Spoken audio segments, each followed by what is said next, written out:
Սիրելի երևանցիներ, սիրելի երևանցիներ, երբ այս օրերին կիսվել էի հերթական քարոզչական մեր հոլովակներով, մի քաղաքացի մեկնաբանություն էր թողել։ Ասում էր շատ լավ, ես հասկացա ինչի սրանց պիտի չընտրեմ, բայց հարցնում էր, իսկ ինչի պիտի ձեզ ընտրեմ։ Ուզում եմ հենց այդ հարցին անդրադառնալ, ու դրա համար նաև ուզում եմ հատուկ դիմել երիտասարդներին։ Սիրելի երիտասարդներ, ձեր նկատմամբ հատկապես կոնկրետ քարոզչություն են իրականացնում։ Ձեզ ուզում են կերակրել միֆերով, տարբեր միֆերով, ձեզ ուզում են վախեցնել, բայց դուք չեք տեսել այս թիմից որևէ վատ բան, բայց դուք վայելում եք այս թիմի աշխատանքը, Զվարթնոց միջազգային օդանավակայանից, Հյուսիսային պողոտայից, Դավիթաշենի կամուրջից, դուք վայելում եք այդ բոլոր արդյունքները,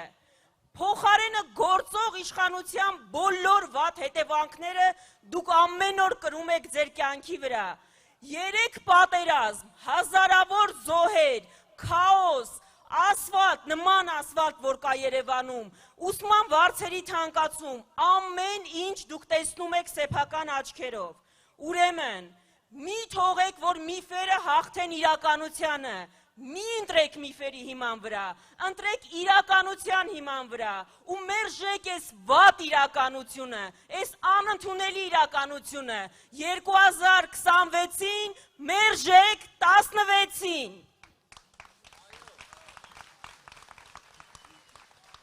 Հաջորդ միֆը, ասում են մենք գալու ենք ու սահմանափակելու ենք ձեր ազատությունները, սիրելի հայրենակիցներ, սիրելի երիտասարդներ, միակ ուժը, որ սահմանափակել է ձեր գրեթե բոլոր ազատությունները,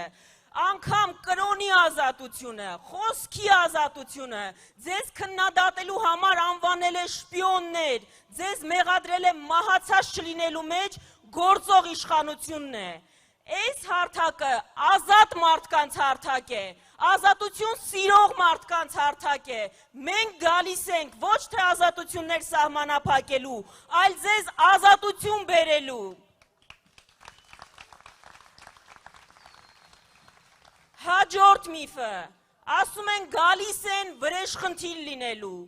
սուտ են ասում, իրենց վախերը ձեզ են ուզում փոխանցել, մենք խոսում ենք պատասխանատվության մասին ու կոնկրետ անձանց պատասխանատվության մասին, մենք չենք գալիս մեր հասարակությունից վրեժ լուծելու համար, դրա պատճառն էլ չունենք, ներեք մեզ սիրելի համակիրներ, հայրենակիցներ, բայց սիրելի հայրենակիցներ իմացեք, որ անկախ ձեր քաղաքական հայացքներից, անկախ նրանից կողմնորոշված եք թե չէ, անկախ անգամ նրանից, որ գուցե գործող իշխանության աջակից եք, դուք մեզ համար հայ եք, եթե հայ եք, ուրեմն մերն եք, մենք գալիս ենք բոլորի իշխանությունը լինելու համար։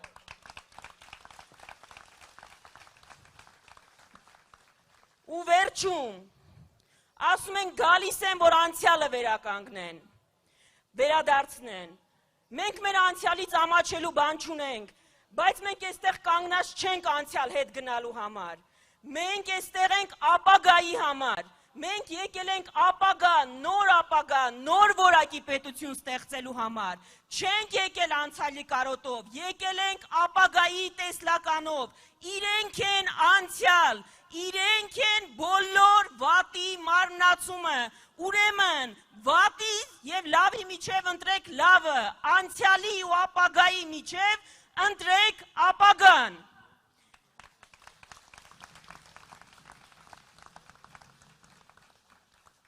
Եվ ավարտելով, ամենաշատ տրվող հարցը մեզ մեկն է, բայց կարող ենք, կլինի փոփոխություն։ Բոլորս ամենայն լրջությամբ ասում ենք, այդ փոփոխությունը, այո, լինելու է հունիսի 7-ին, բոլոր ամենալավ նախադրյալները դրա համար ստեղծված են, բայց սիրելի հայրենակիցներ, մենք միայնակ այդ փոփոխությունը չենք կարող բերել, դա կարող ենք անել միասին, մենք 2 շաբաթ դեռևս ունենք, դուք տասնյակ մարդկանց հետ եք ամեն օր շփվում, ուրեմն մեր խնդրանքն է ձեզ, խոսել մեր հայրենակիցների հետ, կիսվել ես թեզերով, համոզել ճշմարտության մեջ ու խնդրել, որպիսի միասին ընտրենք Հայաստանը։ Մենք ընտրում ենք, որովհետև միասին, շնորհակալություն։